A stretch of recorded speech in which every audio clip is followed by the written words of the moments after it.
Cette semaine, je vais également aborder la notion de perception et de conditionnement. Nous observons que la façon dont nous voyons ou ne voyons pas les choses détermine dans une large mesure la façon dont nous y répondons. Ainsi, 5 personnes peuvent donner des significations très différentes à une même situation. Pour un manque d'égard d'une personne envers une autre, il existe potentiellement 5, voire plus, réponses émotionnelles différentes en fonction de leur perception de l'événement. Certains, devant un manque d'égard, vont être en colère. D'autres vont se sentir déprimés. D'autres, jaloux. D'autres, blessés. Et encore d'autres, coupables. Et pour certains autres, d'autres émotions. L'évaluation cognitive est influencée par les expériences passées, les buts et croyances de chaque personne. Les anciennes blessures nous conditionnent à réagir comme dans le passé et affectent notre présent. Ces buts et croyances varient d'une personne à l'autre, mais également d'un moment à l'autre chez une même personne.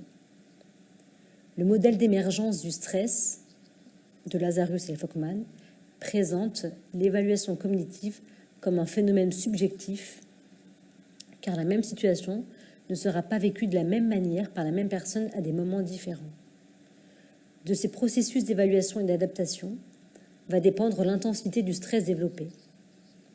On constate donc que dans ce modèle, ni l'environnement ni les individus ne sont figés.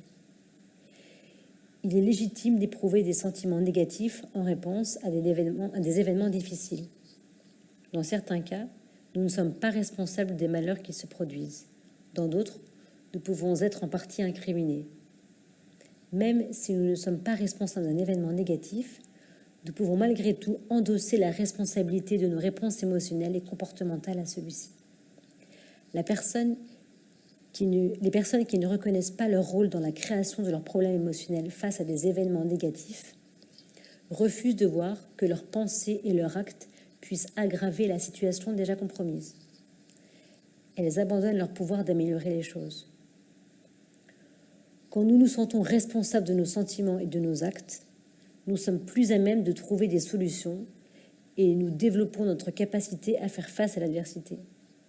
Nous nous sentons plus forts en nous focalisant sur notre façon de nous sentir. De la même manière, le stress, la douleur, la maladie peuvent produire en nous des pensées de dépréciation, des comportements de procrastination, des émotions pénibles, ou détournant de nos engagements et actions envers notre bonne santé. Pourtant, ce ne sont pas les stresseurs en eux-mêmes, mais la façon dont nous les percevons qui influence les effets à court et à long terme qu'ils peuvent avoir sur notre esprit et sur notre corps.